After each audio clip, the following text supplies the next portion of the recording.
It was probably one of the hardest ones to watch. The way that some people spoke to him at Red Bull was actually quite shocking. You know, obviously Kevin and Roman were both fuming. Kevin came out of Gunther's office and smashed the door. Hello everyone, it's Keira and welcome back to Keira Megan F1. So it is currently Sunday the 1st of March. And on Friday the 28th of February, the longly anticipated Drive to Survive Season 2 came out. I think it came out at like 8:01 on Friday morning for the people in the UK. And honestly, I've never been more excited for something in my life. If you've clicked on this video and you don't know what Drive to Survive is, it is basically a series slash documentary type thing which is on Netflix, and it basically follows around the Formula One circus for the whole season, and different episodes are of different people, not necessarily different times. It doesn't go in like race order, it just follows different people and their journey, and it's covered a lot of things that happened in 2019. And I think when you watch it back you do realise how many things really happened in 2019. So it is now Sunday the 1st of March and it has taken me a couple of days to finish them all. There are 10 episodes and I started Friday night and I finished today. So I thought that for today's video I would do a review on Drive to Survive Season 2. I'm going to go through the bits I liked, the bits I didn't like, the bits that made me really happy, the bits that made me sad, you know, giving you a review of whether it's good enough to watch, because I know not everybody has watched it, not everybody's got Netflix. Is it worth going to borrow someone Netflix or going to even like download and pay for Netflix? Is it worth it? I'll let you know. So before we get into this video, if you do enjoy it, please be sure to smash a big thumbs up and subscribe down below. Let's get started. So as I said, it was a 10 episode series, and the first episode, I have written notes because I couldn't remember that, if not. The first episode was Melbourne. Now it normally starts with Melbourne. Every time I say Melbourne, I feel like I'm saying it wrong. Melbourne. Is it Melbourne or Melbourne? Melbourne. I don't know. But anyway, that's kind of the same way that Drive to Survive Series 1 started, was in Melbourne. And basically it was following the teams around in Melbourne, you know, seeing how everybody's starting. And it followed Daniel a lot of the time, which obviously he is the only Australian driver on the grid, so that kind of makes sense. And for me, episode 1 was a little bit weird. It was really jumpy. I found it was jumping from date to date a lot of the time. And as much as it was focused on Daniel, it kind of wasn't at the same time. It wasn't solely on Daniel. So for me, going, you know, comparing it to season 1 was very like precise, like what it was talking about was what it was, whereas I found that it kept jumping. It was like a month later, or a month earlier, or like 6 months later, or like 2 weeks earlier, and it just kept doing it all the time, and I was like, whoa, I can't really follow this story. So at the first I was a little bit like not really sure what we're going to be doing. Obviously another thing that happened tragically in Melbourne was that we lost Charlie Whiting, the racing director of Formula One.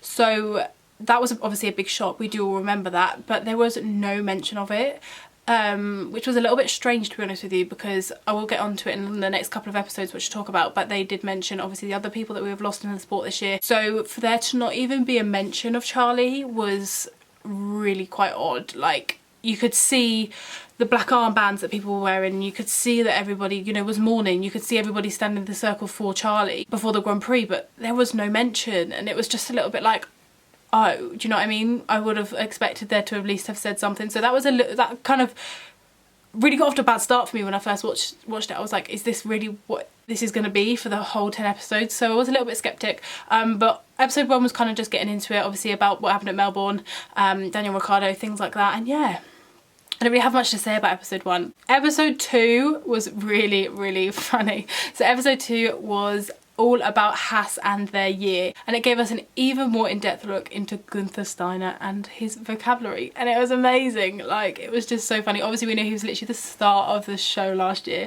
but I just think it's great that you can see so much of what they do behind the scenes, and it's so good that you can see like the word in it, like, because we don't see them swearing on the pit wall, we can't even listen to them swearing on the team radio, so it's so funny to be able to listen to actually what they're feeling.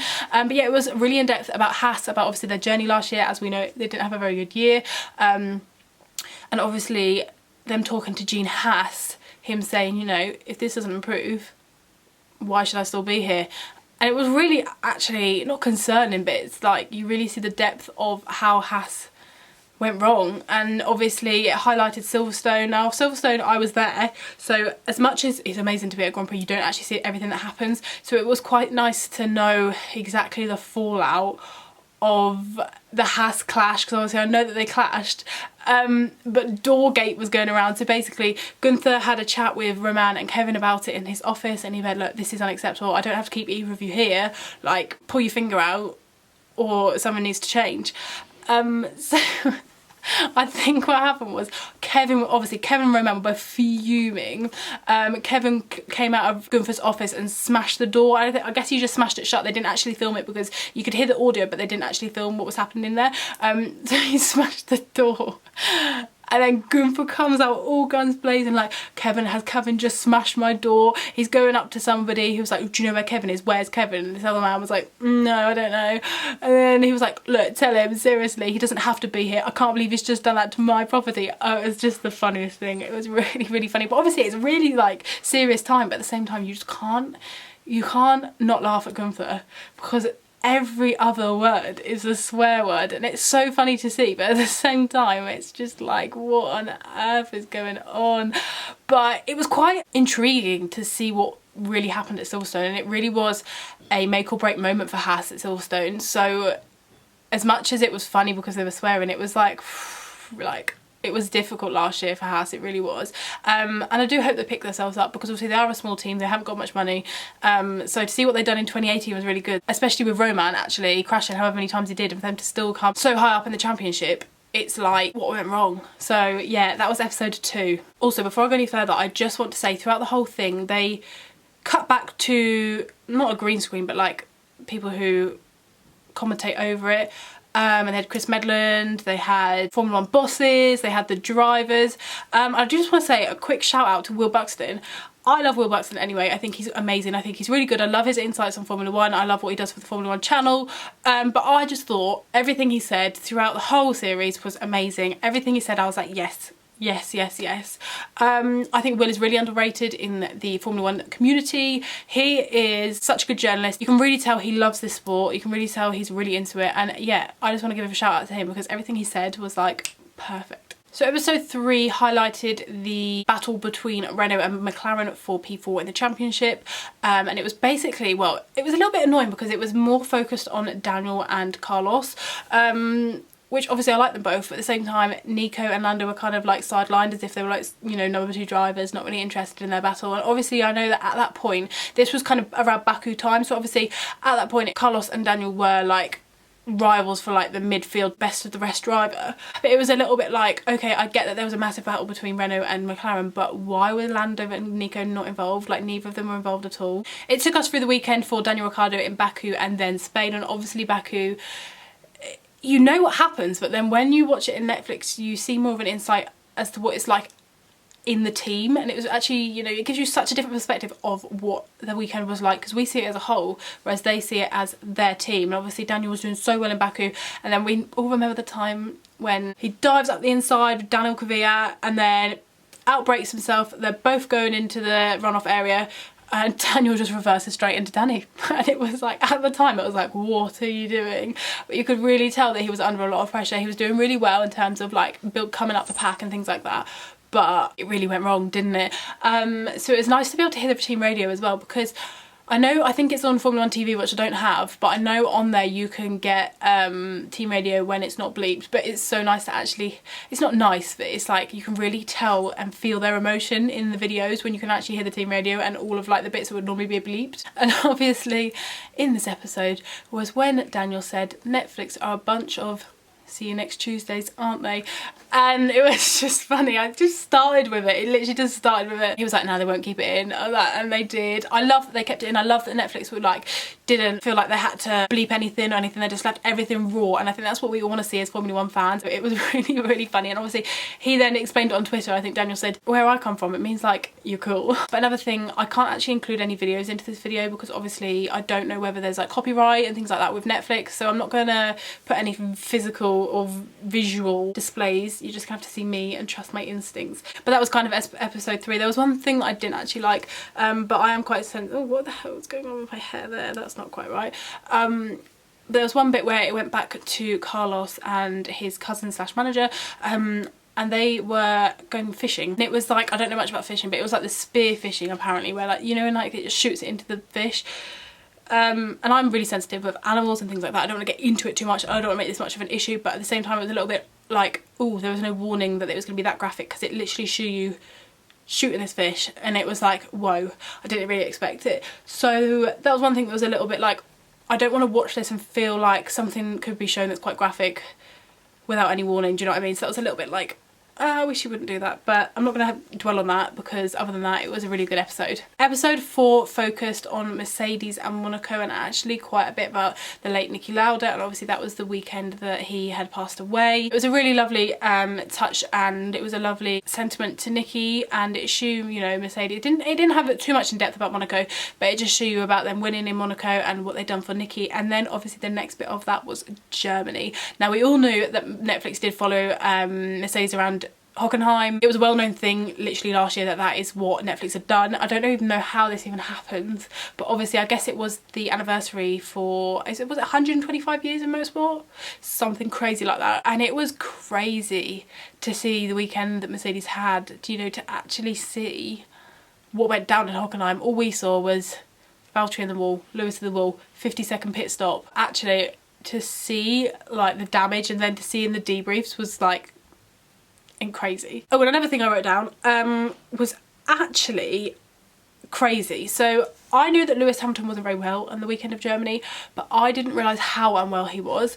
But he was really, really, really ill. And watching the episode, you really see how much this man is like another level of amazing, because he had put it on pole position even though he was feeling so unwell. Everybody around him wasn't sure if he could drive or not, but he, you know, said, I do want to do this. And to be so ill and to go around and just smash a lap time out like that and be on pole position is just unbelievable. But yeah, that pretty much was episode 4, was just about Mercedes and Hockenheim, and obviously seeing them in their debriefs, you know, Toto very angry, but at the same time it's one weekend out of how many weekends they get right. It's not like it's Haas, which was every weekend. Now moving on to episode 5 was one that it was probably one of the hardest ones to watch. It was all about Pierre Gasly and his time at Red Bull and then his demotion to Toro Rosso. And there was actually a lot of coverage on this. There was probably about 3 episodes that probably spoke about this. So it was a big thing in 2019. We knew it was a big thing in 2019, but for me it was really difficult to watch because you saw the inside of how the team were with Pierre, and obviously there was, you know, people saying he's much happier at Toro Rosso.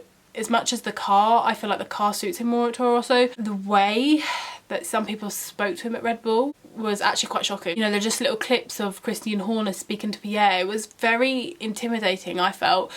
Whether that came across to Pierre or not, I don't know, but watching it, it really solidified what I thought about what was going on and what he must have felt like.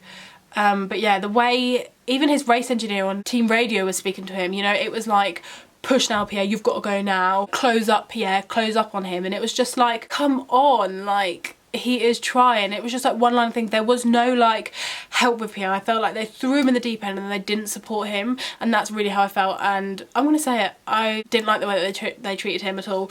And obviously he didn't deliver. We know he didn't deliver, but maybe with more support it would have been a little bit easier for him to have got the performance out of the car. But I personally believe, I don't know if I've ever said this on my channel before, but I believe that the car is just so suited to one driver. It's quite difficult for another driver to close up. I found that Pierre was just a lot happier in the Toro Rosso, as we knew from his podium in Brazil. He was just a lot happier in the Toro Rosso. Also, if you can hear noise downstairs, I don't know if you can, I think there's some sort of like chopping of something or cutlery or something, or plates just seem to be keep bashing, and all I can hear is that in my ear. I don't know if the camera's picking up, but if it is then I do apologise. But obviously, as we know, Christian Horner loves Max Verstappen. We know this. That's a thing we know. We saw that in season 1 and we've seen it again in season 2. He completely is stuck on Max, and obviously it's not best when you have to have 2 drivers in a team. But one thing I did pick up on actually was at the end of the episode, Christian Horner said Pierre has got to stop measuring himself against Max, and maybe he would get more performance out of the car and stop reading the data and just go on pure instinct. When the whole episode, okay, was Christian Horner basically saying how he wasn't good enough and he wasn't up to Max's speed. But then you're going to tell him to not measure himself against Max. Who's he meant to measure himself against then? Do you know what I mean? It was a little bit it's actually very contradicting. So that was like, how can you just sit there and say that? And also in episode 5, you could see like the media pressure that Pierre had on him. It wasn't a horrible episode to watch, but it was like you really felt sorry for him because you realised what he was putting under. But the team radios were just too much. Like, maybe he'll come P7. There was no congratulations, Pierre. There was just like, yeah, Max won the race, you're P7.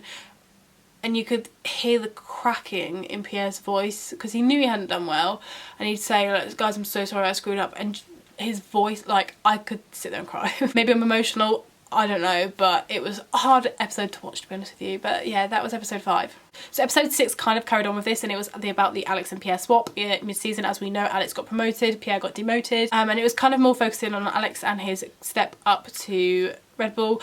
And they spoke a little bit about Alex's mum, actually, only a tiny bit, but I didn't actually know this. I'm not going to obviously dwell on it because it's not something that Alex nor his mum really want out in the public again, but Alex's mum was in prison between 2012 and 2015 for fraud. I literally had nothing, I literally didn't know anything about this. I had to Google it because I was like, wait, what are they even talking about? I have no idea. And obviously when Alex did get promoted to Red Bull, it was at the same weekend of Spa, and obviously we knew the tragedy that happened at Spa. And there was a lovely bit on Antoine at the end of the episode. I think it was this episode. They've mentioned Pierre quite a lot in it, so I can't remember if it was in this episode or whether it was in the last episode. I think it may have been this one.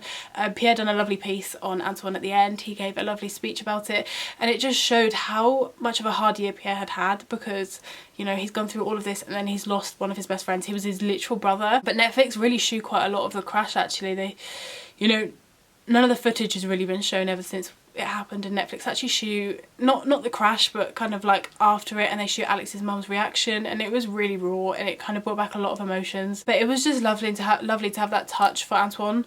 It was lovely for them to include it because obviously it was such a massive thing. But at the same time it kind of goes back to they didn't do anything for Charlie, and it's just like, it's crazy because I love how much they gave to Antoine, and I love how much they gave to Nikki. A lot of the Mercedes episode did have Nikki in it, but for some reason Charlie literally had no mention. It's just really strange. But yeah, Pierre did do a lovely piece, which I actually just mentioned on my Instagram story, and he actually replied with forever and gave me a heart, which I was like, oh my gosh, I love this man even more. I think I'm a Pierre Gasly fangirl. But yeah, that episode was kind of all about Alex stepping up, Pierre being demoted, and then the tragic accident that happened at Spa. Episode 7, I didn't really have much to say. It was about the Ferraris inter-team battles. A lot of it focused on Austin, Texas, even though not much really happened then. I don't really have much to say about it, really. It wasn't very in depth. It was kind of just on the surface of what was happening at Ferrari last year, because I don't think that it was that bad at Ferrari last year. I think they just had a new different driver lineup with a fresh rookie in the team that wanted to show what he's worth.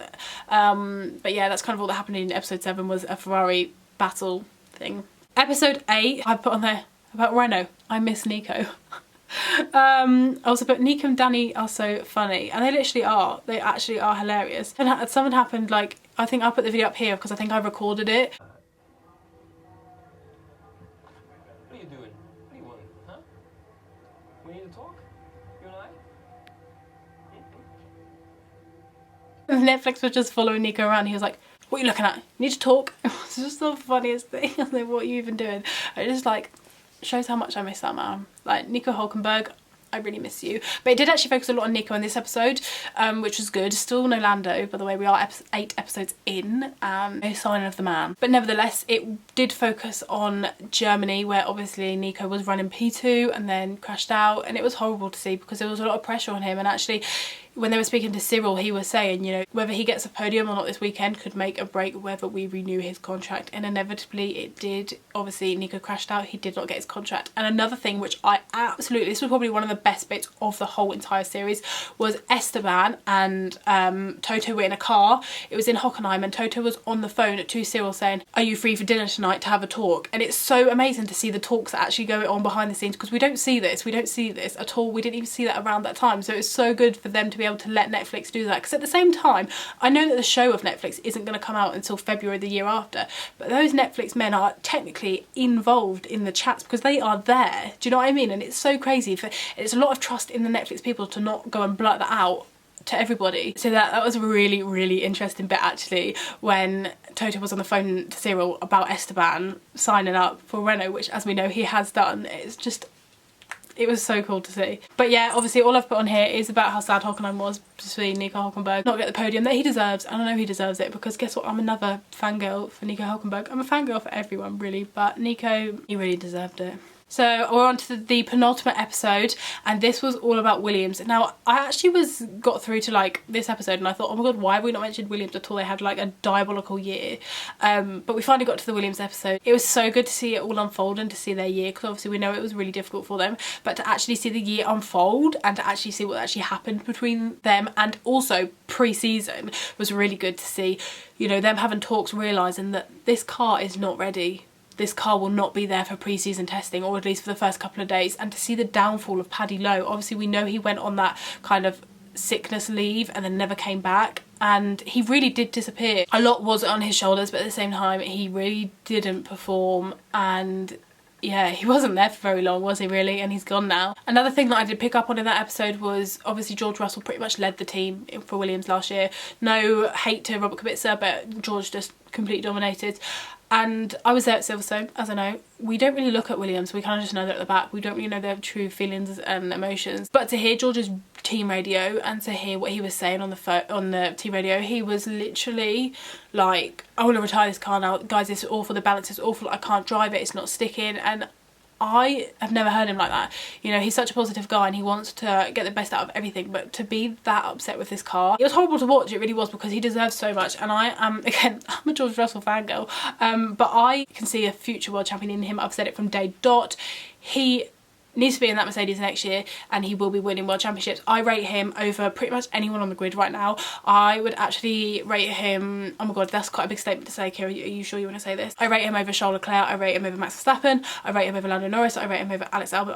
Oh my god, I've actually just said that. But I do. I've said it now. I really do. I rate him over every single one of those people. He has just got such an ability to drive these cars, so to see him so infuriated with this car is just ridiculous. And actually in the debrief, he really stood up for himself and he really said to this team, like, guys, we need to fix this. This is ridiculous. I am so underperforming. I'm thinking my lap times are all right, but I'm actually, you know, so up and down. It's ridiculous. He's like, this needs to change. And I was like, whoa, George Russell, like, where did this even come from? But it was actually really good to see the in-depth of Williams and what went on last year, and I hope and pray that they are closer to the midfield this year. Pre-season testing did look promising, so let's hope and pray that it goes well for them. And another thing that was quite funny is I realised that George has a excuse for when he doesn't want to talk to fans. He just went, guys, I'm running really late for something, and he said it like 3 times. It's like, guys, I'm sorry, I'm running really late. I was like, yeah, but are you running late, or are you just saying that? Because I thought he's quite good at being on time, so excuses. And finally we are on to episode 10, which was about the Brazilian Grand Prix, and it followed around Pierre Gasly and Carlos Sainz, obviously the ones that came P2 and P3, the very unexpected P2 and P3, but the very well deserved P2 and P3. Again, not much to say. Carlos's podium was so lovely, and it was so nice to see Pierre, you know, get that podium, get what he deserves. And it was nice, you know, it wasn't a dig at Red Bull, but it was like one of these. So I was very proud of them both, to be honest with you. Carlos, before his podium, he was like, I don't know what I'm meant to do with myself at this time. Like, what do I say? He was like, so he went, I'm just going to sit here like this and just shut his eyes. But obviously then he realised he got this podium and he went up there with his whole team, and it was so lovely and brings back lovely memories. Another thing I would say is what I realised, especially in this episode, is a lot of the subtitles were wrong. I don't know if it's because I know the accents and the way drivers say things, but a lot of the subtitles that came up, I was like, they definitely didn't just say that. And it was only little things, but it was like they didn't say that word, and it was just a bit like, you just need to listen a little bit more, or even like approach the driver, just say, hi, like, what did you actually say in this bit, because we can't quite tell, unless maybe they just completely got it wrong. I thought they said that, but they didn't. But yeah, at the end of it, I need to be quick because my camera is like flashing, but at the end of it, it said next season, and they've literally already started filming for next season, so we know 100% we're going to get one for next season, which is so exciting. Obviously they started saying, you know, loads of drivers' contracts are up for renewal in 2020, and it got me so excited for the season, like even more than anything has ever. Like, oh my god. So we know 100% there's going to be a season 3, which I'm so excited for. But there we go, that is my review of the Netflix Drive to Survive series. I loved every single episode, and it got better and better throughout the end. So if you do watch the first or second one, you think, oh, I'm not too sure on this, keep going, because it got so good. And I literally came out from watching the final one today and was actually buzzing, like it was the best thing I've ever watched, hands down. Overall, I'd probably rate it like an 8 or a 9 out of 10. because there were some things which I didn't quite like, but some people were so funny in it. Like, I didn't write down everything, but some people, like the drivers, were just funny. But anyway, that is it for this week's video. I would ramble a little bit more at this end, but A, it's been too long, this video, and B, my camera is flashing. So I hope you did enjoy this video. If you want to see more, then please give me a subscribe. Obviously, the season is starting in a couple of weeks, and I'm going to be down to business on this YouTube channel. I'm going to be doing so much content. I'm going to be doing videos after every single race, so please be sure to subscribe if you are interested in that. And yeah, I will see you again soon. Bye.